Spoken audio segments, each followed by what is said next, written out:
Hi, Bible భాష్యానికి స్వాగతం. బేతేలు అనేటువంటి పదం యొక్క శబ్ద ఉత్పత్తి వివరణను తెలుసుకుందాం. బెయిత్ అనేటువంటి ఇటు పదమునకు అర్థము, ఇది వాస్తవికంగా హిబ్రూ పదము నుండి ఉద్భవించినటువంటిది. బేత్ అన్నటువంటి పదమునకు అర్థం ఏంటంటే ఇల్లు లేదా గృహము. ఎల్, బెయిత్ ప్లస్ ఎల్. ఎల్ అన్నటువంటి పదమునకు హీబ్రూ భాషలో అర్థం ఏంటంటే దైవము, దేవుడు లేదా దివ్యుడు అనేటువంటి అర్థము కలదు.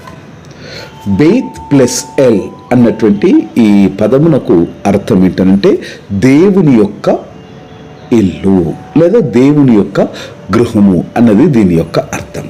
ఈ బేతేల్ అన్నటువంటి పదమునకు మూలం మనం పరిశుద్ధ గ్రంథమైన బైబిల్లో ఆదికాండం 28వ అధ్యాయము 10 నుంచి 12 వచనాలలో ఈ విధంగా మనం కనుగొనగలుగుతాం. యాకోబు లూజు అనేటువంటి నగరములో విశ్రాంతి తీసుకున్నప్పుడు అతనికి ఒక దివ్యమైనటువంటి స్వప్నం కలిగింది. భూమి నుండి పరలోకము వరకు ఒక మెట్లు ఉండగా దాని మీద దేవదూతలు ఎక్కి దిగుతూ ఉన్నారు. అక్కడ యెహోవా తనతో మాట్లాడగా, యాకోబు ఏ స్థలములో అయితే ఇట్టి స్వప్నము కలిగిందో ఆ స్థలానికి దేవుని యొక్క ఇల్లు లేదా బేతేలు అని పేరు పెట్టాడు. బేతేలు అనేటువంటి పేరు యాకోబు గారు అనుభవించినటువంటి దివ్య దర్శనాన్ని ప్రతిబింబింపచేస్తుంది. దేవుడు తన ప్రజల మధ్య నివసించేటువంటి స్థలాన్ని సూచిస్తూ ఉన్నది.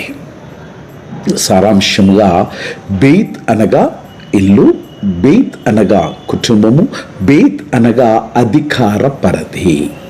అబ్ అనగా తండ్రి, అబ్ అనగా నాయకుడు, ఎం అనగా తల్లి, ఎం అనగా తెగ, ఎల్ అనగా దేవుడు, ఎల్ అనగా దివ్యుడు. ఈ పైన ఉన్నటువంటి బెయిత్, అబ్, ఎం, ఎల్ అనేటువంటి 4 ప్రాంతాలను కలబోసి హీబ్రూ యొక్క ఆలోచనలో సమీక్షించిన ఎడల మనకు కలిగేటువంటి భావన ఏంటి అనగా, ఇల్లు అనగా తండ్రి, కుటుంబం, అధికారం, తండ్రి, తల్లి, నాయకుడు లేదా నాయకురాలు, తల్లి లేదా తెగ.